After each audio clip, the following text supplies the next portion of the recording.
Hi, guys. Welcome back to another episode of Get Your Popcorn. Happy Thursday. Today is going to be a bit of a complex episode. I'm doing the episode on the 1991 film JFK. It's written, directed by Oliver Stone. This film has a lot of conspiracy and controversy surrounding it. So I'm going to do my best to kind of weed through the truth the best I could. I had to do a lot of research on this. I know with the Kennedy assassination, there's a lot of interest in this case. There's a lot of misinformation and potential cover-ups. So I'm going with the information that I found. So don't come after me in the comments about this. I'm doing my best here, guys. I did my research on the movie, the newspaper articles that kind of came out around the movie, and where conspiracy theories and factual errors were pointed out. That's kind of all I'm going to get into, because this is really more about the movie for this podcast rather than the JFK assassination itself. So bear with me. Don't come after me in the comments. This is really just about the movie. And for all my Canadian listeners out there, I can't start this podcast, especially on something so politically charged with this, without saying, please continue to be buying Canadian-made products. Please continue to be boycotting the States, both for travel and for any goods and stuff you're buying into your homes, any American businesses. Yeah, continue to support Canadian everything and as local as possible, just to support your kind of local businesses. And we've had a big election here in Canada. For those of you who know, I sit on the left, so this went favorably for me. But I think I want to kind of say, like, post-election, I know there's a lot of feelings going on and that people in this country are feeling very frustrated. Obviously, with people that are more left than me, with kind of the collapse of the New Democrat Party, that's been really hard for a lot of people. And then obviously, like, there's a lot of people behind, like, Pierre Poilievre. And as much as I don't like his rhetoric at all, I do think we need to come together as Canadians and kind of put partisanship aside. And I think we need to focus on not driving each other further apart. We need to figure out a way to kind of work together. And I'm hoping with this minority government that has formed, there is going to be more of that, and we can kind of go forward from here and trying to find a lot more common ground. I think myself and a lot of people out there, obviously I have my frustrations. I've been very vocal about my frustrations on the right, but I really do think now that we have this minority government, it's a really good opportunity for the Liberal Party and the Conservative Party to try and work together, as well as, having that input from the remaining New Democrats and the One Green Party, and then, of course, the Bloc Québécois as well. And hopefully we can come together a little more as a country and kind of unite. That's my hope going forward. I think the polarization has been really hard on everybody. And I think it's time to, put down the pitchforks and work together. So that's my message for today, is I really am feeling very hopeful about this election and the fact that we don't have a majority government in any direction, and that it hopefully will encourage people to be working together and putting partisanship aside. So yeah, let's start off with JFK. So this film is about Jim Garrison. This is based on a true story, quotation marks. The film is about and I'm looking down at my phone. There'll be a lot. I'm just giving you a heads up in this episode, a ton of script reading. This film is 3 hours and 15 minutes of talking. It's a great film. I really like it, but it's 3 hours and 15 minutes of talking, and there's so much information and so much conspiracy that's gone all the way through it.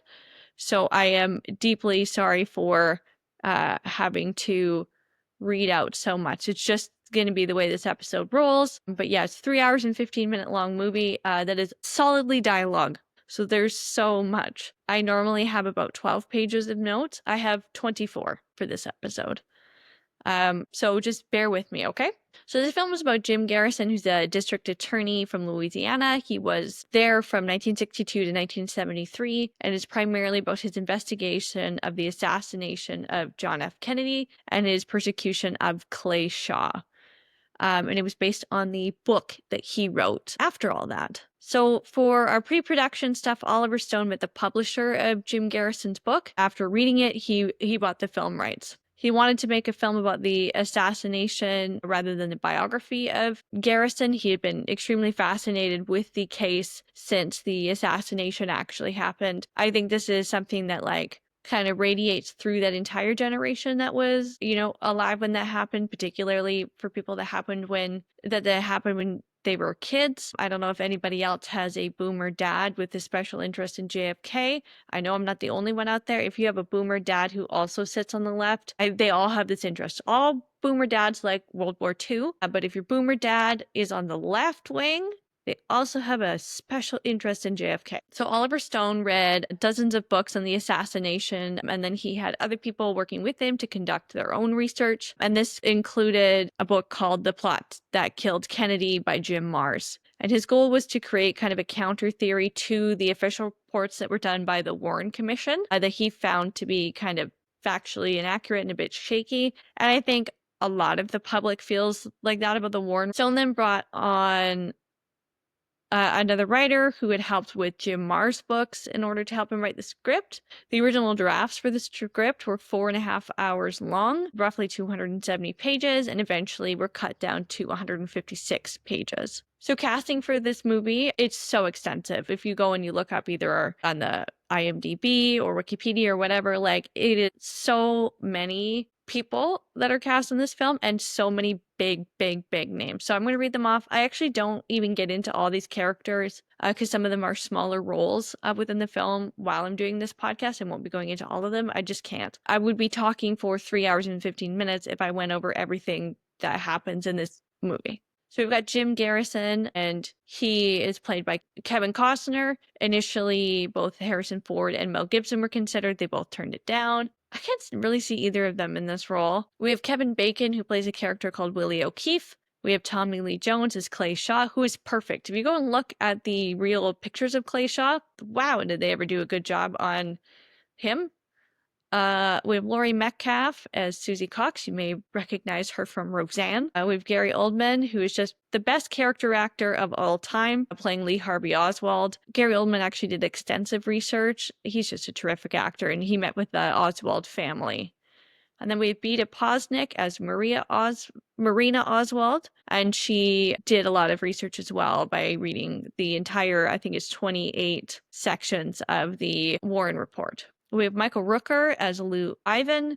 We have Sissy Spacek as Liz Garrison, Jim's wife. And we have Joe Pesci as David Fernie. James Woods, Willem Dafoe, and John Malkovich had all turned down this role. I can't really see anyone other than Willem Dafoe playing this well, sort of as the other people that were offered. Joe Pesci is just fantastic. We have Donald Sutherland as Mr. X, and we have Martin Sheen, the narrator. So this film was shot in Louisiana, but they also had shot in Dallas at the actual locations that the Kennedy assassination took place, including the book depository. They had to do this under special conditions and pay a fee of $50,000. They also had to rebuild and restore the area to make it look like it did in 1963, and they spent $4 million doing this. So after it was released, it made $200 million at the box office on a $40 million budget. Currently holds 85% on Rotten Tomatoes and was generally well received by critics from like a filmmaking standpoint, but was kind of ripped to shreds in the press for its accuracy. Roger Ebert, who I usually talk about, he's one of my favorite critics, gave it 4 out of 4 stars, stating the facts such as they are will continue to be elusive and debatable. Factual film would be quickly dated.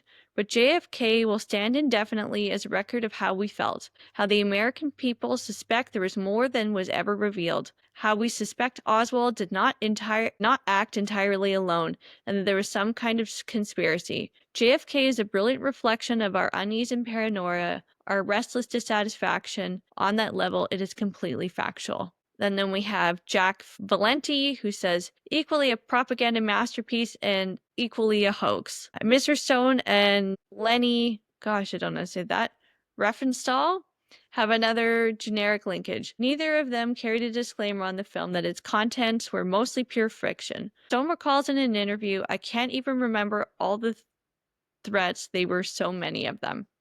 And then we have Richard Roper, who later worked with Roger Ebert, saying, dazzling array of filmmaking techniques and a stellar roster of actors. As a work of fantastical fiction, JFK is an interesting, if overblown, vision of a parallel universe. As a dramatic interpretation of events, it's journalistically bankrupt nonsense. So, like I said, the filmmaking was praised, the actual accuracy of the case and the events was ripped to shreds. In terms of Academy Awards, it was nominated for Best Picture, Best Director, Best Actor in a Supporting Role for Tommy Lee Jones, Best Screenplay, Best Cinematography, Best Editing, which I think is the extreme strong point of this film because there's so much footage that's intercut with real archival footage, and it's fantastic. I was also nominated for original score and sound, and it won for best cinematography and for best editing, which it should have. So I'll get into the factual criticism. I read a few articles, and this is just kind of the highlights.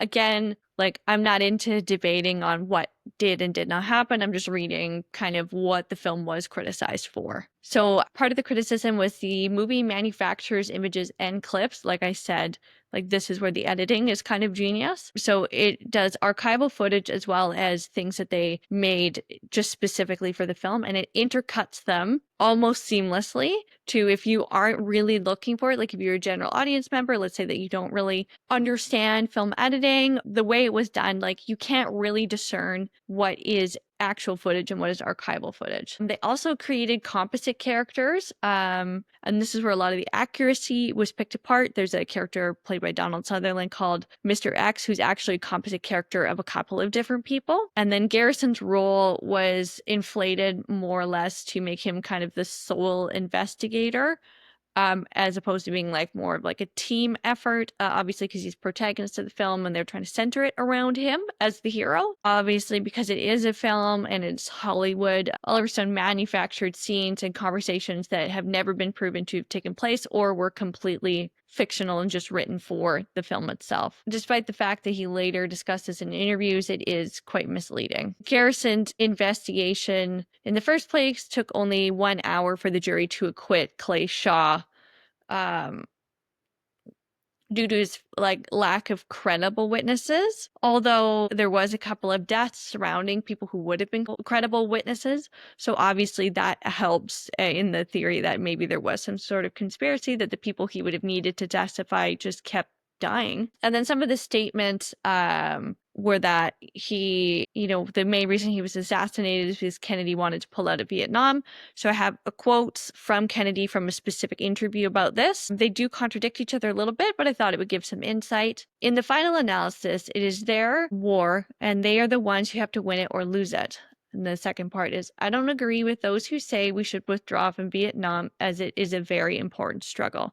So they do kind of contradict each other. But those are quotes from Kennedy himself. So there's an opening quote to the film, and it says, "To sin by silence when we should protest makes a coward out of men." So this is where I've got to do a lot of reading, because this is a pretty much full history lesson on what happened. So first we start out with the Eisenhower address. So this is as he's leaving the presidency. "The potential for a disastrous rise of misplaced power exists and will persist. We must never let the weight of this combination endanger our liberties or democratic process. We should take nothing for granted." So that says as Eisenhower is leaving the Oval Office as his finishing statement. So now we're going to jump into the narration, and of course this is done by Martin Sheen, which this is a few years before he actually plays the president himself. Obviously it's a fictional president in Jed Bartlett, but interesting nonetheless. November 1960, John F. Kennedy of Massachusetts wins one of the narrowest election victories in American history over Vice President Richard Nixon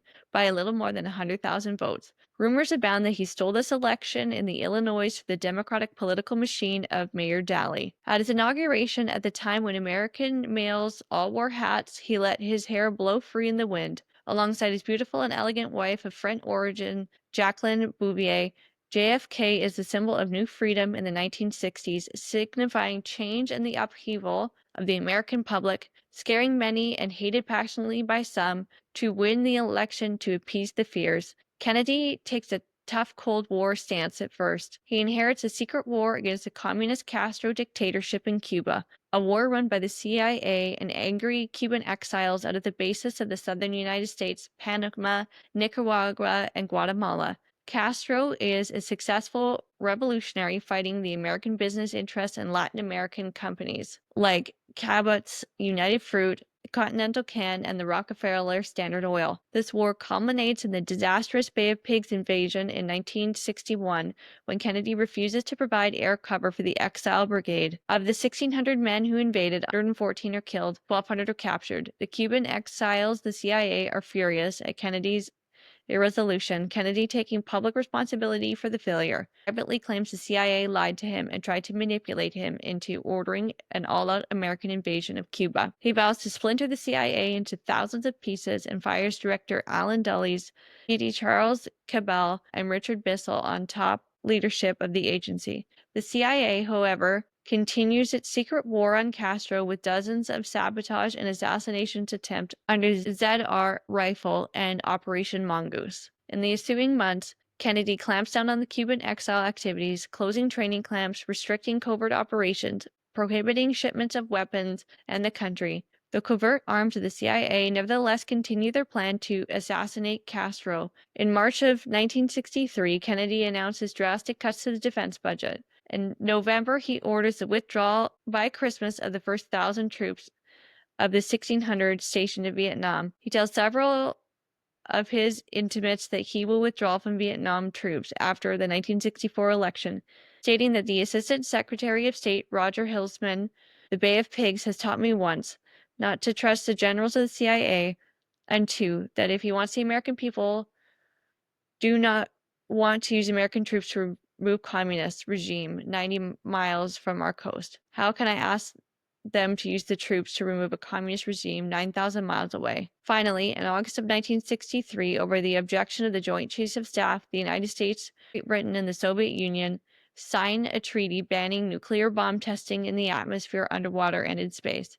Early that fateful summer, Kennedy speaks of his new vision at American University in Washington. The agency collaborates with the organized crime elements such as John Rosselli, Sam Giancana, and Stanios, trafficant of Tampa, whose casino operations in Cuba are worth more than $100 million in a year's income. Castro has shut down. More rumors emerge of JFK's backdoor efforts outside the State Department and CIA channels to establish dialogue with Fidel Castro through the context of the United Nations in New York. Kennedy is seeking change on all fronts. Bitter battles are fought with the Southern Segregationists to get James Meredith into the University of Mississippi. 3 months after Kennedy submits a sweeping civil rights bill to Congress, Martin Luther King leads a march on Washington. Robert Kennedy, as Attorney General for the first time ever, vigorously persecutes the mafia in American life, bringing a winning record number of cases, 88 convictions of an organized crime figures, including 13 grand juries against Jimmy Hoffa and his Teamsters Union. The president also takes on big business, forcing back steel prices, in 45 of 46 antitrust cases during 1963, and he wants to help everyday taxpayers by ending age-old business privileges like oil depletion allowances for fees to be paid by the Federal Reserve banks for printing American currency. Revolutionary changes are foreseen after JFK's assumed re-election in 1964. Foremost, the political consciousness of the country is possibility of Kennedy's dynasty. Robert F. Kennedy in 1968, Teddy Kennedy in 1976. In November of 1963, John Kennedy travels to Texas, where his popularity is sagging to 59%, largely due to his civil rights stand for which he is particularly hated in the South. Texas is a critical state for him to carry forward in 1964. With Vice President Lyndon Johnson and the Texas Governor John Connally, on November 21st, they visit Houston and San Antonio. On the morning of November 22nd, he speaks in Fort Worth and then flies 15 minutes to Dallas, where he takes a motorcade through downtown Dallas on his way to speak at 12:30 at the International Trade Market. Later, the motorcade takes him through Dealey Plaza at 12:30. So this is all done with news footage and photos of Kennedy and sort of archival footage that's all intercut together. We then jump to a small clip of that's now we're doing like the actual film where a woman is thrown from a car. She's then picked up, taken to a hospital where she's quote unquote delirious, and doctors aren't taking her seriously, and she's saying that they're going to kill Kennedy. We then see actual archival footage again that's intercut with newspaper articles about the crowd. We see Kennedy driving. We hear sounds of the bullets and the trigger being pulled, but we don't actually hear the kill. We then cut to that famous Walter Cronkite announcement of Kennedy's death, where he has to take off his glasses and kind of take a breath because he's fighting back tears. And this is, of course, at a time when people who did the news were like journalists and not just like political pundits. This is before journalists gave like their opinions. It was just a lot more just presenting the news. So this was a big deal. That's why it's so famous. So it begins to show reactions of different people as they're hearing the news of Kennedy. And there's some real life footage and then obviously then some intercut with the actors. So it shows that some people are very excited that Kennedy's been shot. They're happy he's dead. And then it shows the very upset people and interviews on the street about what people think. And there's, they're interviewing a Black woman and she said, Kennedy was our last hope for civil rights, essentially. And then one of the characters that we will see later in the film, I'm not going to talk a ton about him, but he says, Kennedy, a bullshit president. I don't see any weeping for all the thousands of Cubans that bastard condemned to the death and torture at the Bay of Pigs. Where are all the tears for the Russians and the Hungarians and the Chinese living like slaves in prison camps, run by Kennedy's communist buddies? All these damned peace treaties. I'm telling you, Jack, that's what happens when you let the N-words vote. They get together with the Jews and the Catholics and elect an Irish bleeding heart.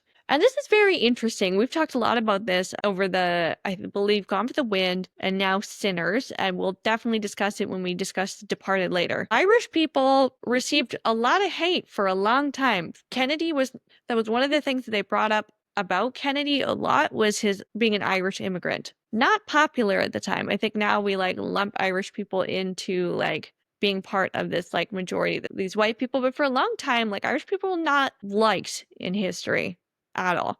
I'm obviously not going to group them with the suffering of slavery or anything like that, but there is obviously a lot of generational trauma given the invasion of Britain into Ireland and things like the potato famine and being exploited by the British, and then coming to America and being like hated for being an immigrant. So I just thought that was interesting because I've seen it as a through line in like a number of films I've watched in the last couple months. We are still seeing real footage intercut with what's happening on television. We see the arrest of Lee Harvey Oswald. He's yelling about he doesn't know why he's been arrested, that he's just a patsy. We see that, in the coming hours that there's a lot of information coming out about Lee Harvey Oswald, describing him as being shy, spending lots of his childhood alone in New Orleans, that he went to school there, and that he apparently was fascinated by communism and in 1959 defected to the Soviet Union, that he then married a Russian woman there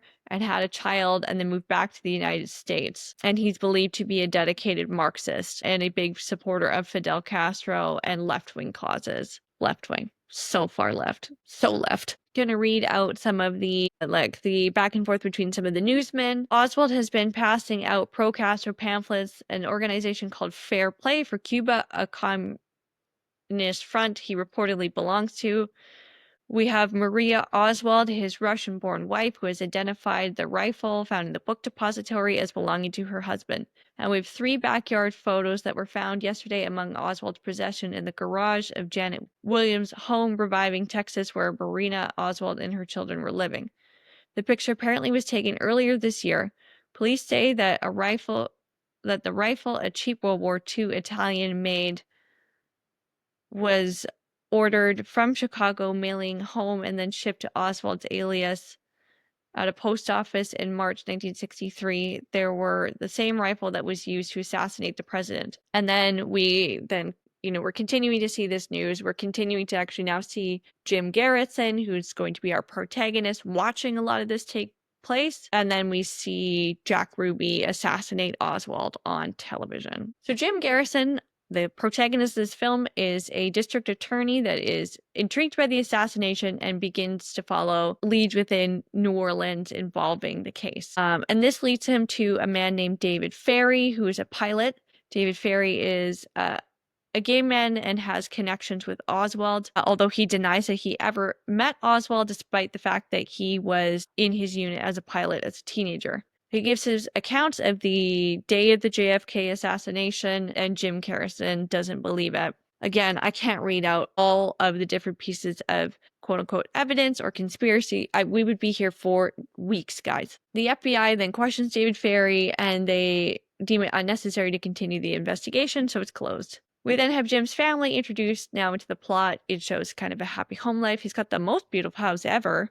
Apparently being a DA pays super well because his house is just massive. I mean, he's got his wife, Liz. She's very supportive of his career. They seem to have a very close connection. The Warren report then comes out a few years later, and it just doesn't sit right with Garrison. And this causes him to kind of restart his own investigations and follow various leads that were red flags initially for him. He then questions a man named Willie O'Keefe, who claims to know Oswald and David Ferry and the connections. He is currently in prison for prostitution. He's another gay man, and he states that he heard David Ferry speaking with a man named Clay Bertrand about the assassination, and that they met Oswald at these quote-unquote parties. So we see intercut footage of these conversations. That is obviously now the actors. And these are the kind of manufactured scenes that are heavily criticized. So David Ferry in one of these scenes says, "See what Kennedy has done with him? You should take a knife and stab him and kill the fucker where he is now. I mean it. This is true. But I tell you something. I hope he gets a week's notice because I'll kill him. Right in the fucking White House. Somebody's got to get rid of this fucker." So we see, like, obviously flashes into this as Willie O'Keefe is like explaining what's happened. So Garrison and his staff begin to make various connections and interviews. And then through all this, Garrison kind of begins to believe that Oswald was either a CIA agent or working with them, and that he was kind of painted as a patsy in all of this, as well Oswald stated himself. They begin to interview witnesses from the day of the assassination, and then the witnesses compare what they remember saying to the Warren report and then comparing it with the actual report, and they're saying there's a bunch of inaccuracies. Again, I'm not going through all these. Watch the film and look it up for yourself. The witnesses say that they heard multiple shots coming from multiple different locations, but the Warren report has altered it so it looks like it's just Oswald and there was one shooter. They then kind of put two together, and they believe that Clay Bertrand is actually an alias for Clay Shaw, who's kind of a high-profile guy in New Orleans. Garrison brings him into questioning, but he denies everything. Because of this guy being high-profile, Garrison's investigation kind of gains traction, but is heavily criticized by the media, and they begin to paint him in quite a bad light. There's then hundreds of people trying to be witnesses. This, of course, happens every time there's a media story, and people, they're asking for witnesses, like just people like flood. And then you start to get this like wave of, non-credible things happening. David Ferry then contacts him. He's beginning to unravel as this story's coming out. The case is becoming high profile, and he believes that Garrison's investigation is essentially signing his death warrant. And he says, "Somebody planted this fucking story and somebody tipped off the press. I'm one of Garrison's fucking suspects. I can't go home. I'm out on the street. These maggots are everywhere. You know what they've done to me. It's all over the national news now. You know what they've done to me." Jim says, "Who's paying you, Dave?" Ferry says, "You think I was the gateway pilot for the assassination, don't you?" Jim says, "I don't know. Were you? Who are you scared of, Dave?" And Ferry says, "Everybody, the agency, the mob, the Cubans. Yeah, follow the Cubans. Check them out. Here in Dallas, Miami, check out a guy named Elado Deval, my paymaster when I flew missions into Cuba. He's somewhere in Miami. You're on the right track. Hold it. I'm not cooperating with anyone. There's a death warrant for me, and do you get it? Wait a minute. You're not bugged, are you?" So he's starting to panic that there's, that he's being recorded, that they're going to use this evidence in court. He says, "I don't have much time. They don't even need bugs anymore. They've got these fucking satellite waves. They put a bug in a friend of mine when he was born, right up the nostrils, subcutaneous between his eyes. He was one of the products of a crossbreeding experiment, a Nazi rocket scientist and a communist spy. You have never believed half the shit the agency does. I'm so fucking tired. I haven't slept since the article came out.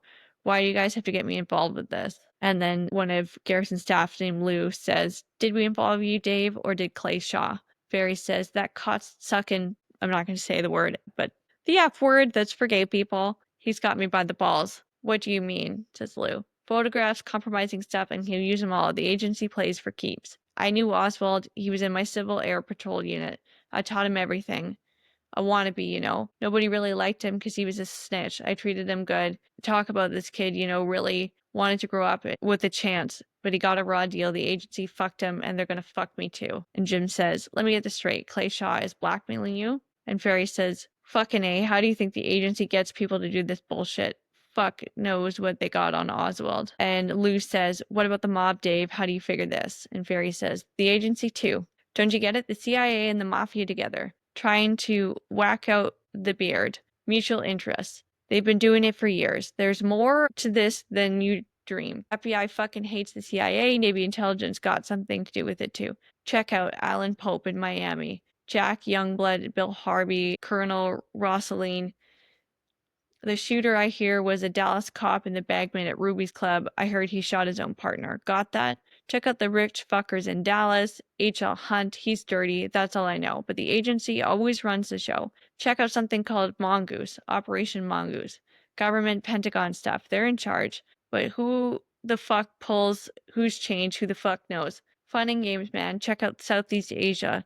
That's the big number, the heroin trail. Oh, what a deadly web we weave when we practice what we deceive. And Jim said, who killed the president? And Barry says, oh man, why don't you stop? This is too fucking big for you. Who killed Kennedy? It's a mystery wrapped in a riddle inside an enigma. Even the shooters don't fucking know. Don't you get it? I can't believe I'm talking like this. They're gonna kill me. I'm gonna die. So essentially they continue this like unraveling argument. And David Ferry's getting like more and more and more upset. And finally they kind of leave him where they're like, okay, we'll check in with you later. And then he's found dead. Apparent suicide. However, the scene is super suspicious. It's kind of suicide note doesn't make sense. He's taken all these pills. It's very, very sus. Jim Garrison then goes to Washington to meet with an unidentified whistleblower named Mr. X. So there's then shots outside in Washington. They choose to come out of the Lincoln Memorial, which I think is, you know, kind of a nice little bow to put on the story, just because, of course, President Lincoln was assassinated too. So Mr. X states that he's Black Ops and he's part of assassinations. They rig elections, coup d'etats, and do psychological warfare. And he presents information that essentially the CIA, the mob, the military, Secret Service, the FBI, and the vice president and various others all culminated in this conspiracy to take out a hit on JFK. He states, you know, some of the facts that he noticed that he was sent away to the South Pole for a paid vacation, and on the way back he found out about the JFK shooting. And then upon returning to the Pentagon, reviewing his stuff, he realized that standard procedure was completely broken. They didn't have additional military personnel. It was not scoped out beforehand. They allowed Kennedy to do a bunch of things that they wouldn't normally have done. And generally, this would have been his job to book the military personnel, but he happened to be away at the time because he was sent off. I'm going to read out a little quote from this. This is from Mr. X. The most important question is why. Why was Kennedy killed? Who benefited? Who has the power to cover up? You know, in 1961, right after the Bay of Pigs, very few people knew about this. I participated in the drawing up of the National Security Action Memos 55, 56, and 57. These are critical documents classified top secret, but basically in them, Kennedy instructs General Lamester, Chairman, the Joint Chiefs of Staff, from here on forward, would be wholly responsible for all the covert paramilitary action in peacetime. This basically ended the reign of the CIA and splintered it, as JFK promised he would, into 1,000 pieces, and was now ordering the military to help. This was unprecedented. Can't tell you the shockwaves that it sent along the corridors of Washington. So he essentially insinuated that JFK was killed due to the desire to pull out of Vietnam, dismantle the CIA, and he recommends that Garrison continues to follow the lead of Clay Shaw, because kind of where there's smoke, there's fire. However, Jim Garrison wants him to testify and he refuses. So again, this is where a lot of the criticism comes up, because like, who is Mr. X? Is he credible? And we now know that he's several different people that they've just compiled into one guy, just for the streamlines of the film. So Garrison then goes back to New Orleans, and Clay Shaw is arrested for conspiracy to assassinate Kennedy. And he admits to the alias of Clay Bertrand, which essentially then links him to both David Ferry and Willie O'Keefe's statements. Jim then gives his statement to the press, and they run a bunch of hit pieces on him. The media is essentially trying to discredit him, his story, and what's going on with the investigation. They see a news piece on him at his house. His wife sees it and she's very, very upset. They get into this absolutely massive, massive fight. Of course, we've seen their marriage kind of slowly start to devolve over this, just because he's spending more and more time on this investigation. He misses Easter. So she's already kind of pissed at him. And they get into a massive fight in front of their kids. She threatens divorce, and she kind of pokes holes and doubts into what he's doing, which he deems as like a betrayal. Garrison's life also begins to unravel on a work level. Members of his staff, due to their faith in their government, are beginning to question his integrity. One of those is his staff member Bill, who says this: "Maybe I have a little more respect for this country's institutions than you do. You tell me how the hell you can keep a conspiracy going between the mob, the CIA, the FBI, and the Army intelligence, and who knows what else, when you know we can't even keep a secret in this room between 12 people. We have leaks everywhere. We're going on trial here, and what the hell do we really have? Oswald, Ruby, Bannister, Ferry are dead. Shaw, maybe he's an agent, I don't know. But as a covert operation in my book, he's wide open for blackmail because of his homosexuality." So they continue to argue back and forth. The whole staff is kind of involved, and Jim says, "Our extraditions and our subpoenas when we are never blocked before." Jim is then accused of wasting taxpayer money on a joke of an investigation. And then finally we get to the trial. So again, this is a 3-hour and 15-minute movie, and I'm just trying to give you like the big chunks of stuff. There's so much in it. It is impossible for me to really get it all across. So please like look into it yourself. This is just a little like me breaking down the plot as I normally do. This is like seriously cliff notes. So Clay Shaw is on trial for his part in the conspiracy to kill Kennedy. And Jim Garrison pushes hard on the evidence that there couldn't have been just one shooter. He calls it the magic bullets theory. The fact that Oswald was framed for murder so that Johnson could become president, and it was better for the military-industrial complex, and that Clay Shaw was part of this. So here's a little bit about the magic bullet theory. I'm going to read out again more dialogue. "The magic bullet enters the president's back, headed downward at an angle of 17 degrees, and then it moves up in order to leave Kennedy's body from the front of his neck, where he is wounded by shot number 2. Where it waits 1.6 seconds, it turns right and continues along the body to the rear of his right armpit, and wound number 3. Then the bullet heads downwards at an angle of 27 degrees, shattering the 5th rib and leaving it from the right side of the chest. Wounds 4 and 5, the bullet continues downwards and enters the right wrist. Wound number 6, shattering the radial bone. It then enters the left thigh. Wound number 7, from which it later falls out of and is found in almost pristine condition on the stretcher at the Parkland Hospital. That's some bullet. Anybody who's been in combat can tell you in history of that never in the history of gunfire has there been a bullet like this. The Army wound ballistics expert at Edgeworth's Arsenal fired some comparison bullets, and none of them looked anything like this. 7 wounds, skin, bone, this single bullet's explanation is the foundation of the Warren Commission's claim of a lone assassination. And once you conclude that the magic bullet could not create all 7 of those wounds, you have to conclude that there was a 4th shot and a second rifleman. And if there was a second rifleman, there had to be conspiracy, which we believe involved the accused Clay Shaw. 51 witnesses, gentlemen, of the jury thought they heard shots coming from the grassy knoll, which is to the right of the front of the president. Key witnesses that day: Charles Brayman, a combat veteran, right behind Jean Hill and Mary Mormon, S.M. Holland, Richard Dodd on the overpass, J.C. Price overlooking the whole plaza, Richard Carr, a steel worker who served in the Rangers of North Africa, William Newman, the father of 2 children who hid the deck on the north side of Elm, Abraham Zapper, James Simmons, each of which these witnesses had no doubt whatsoever that more than one shot came from behind them at the picket fence. 26 trained medical personnel at Parkland Hospital saw with their own eyes the back of the president's head blasted out. So that is the magic bullet theory, that essentially if there's going to be one assassin, that this bullet had to have done all these different things with all these different angles, because otherwise it doesn't make sense. There had to be multiple bullets coming from multiple areas being shot from different directions. We then see a very, very famous scene where he goes over the different shots that are fired, and it goes over the footage. And we see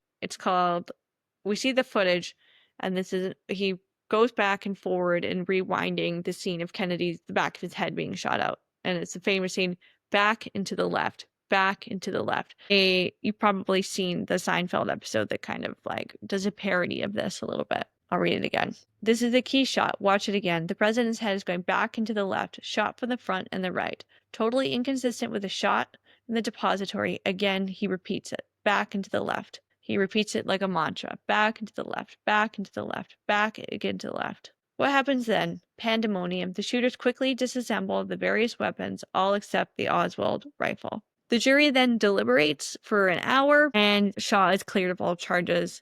And in the end, Jim knows that he's lost a case, but essentially he wins back the respect of his wife. So, yeah, I don't know if this was an interesting one for you guys because I read so much dialogue. I also couldn't get too far into the conspiracy because, again, I would be reading out the entire script if I wanted to get out all the information. This was a particularly difficult one to try and piece through. It took me a long time. Normally, I'm able to kind of get the research done in a couple of hours, and I've been working on this for a couple of hours each day all week.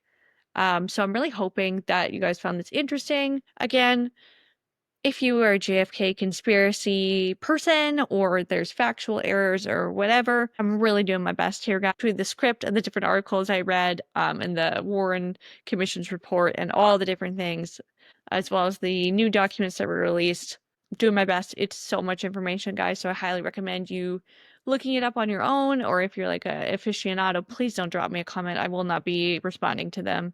There's just too much information. I did my best. So happy Thursday, everyone. I hope you enjoyed this episode.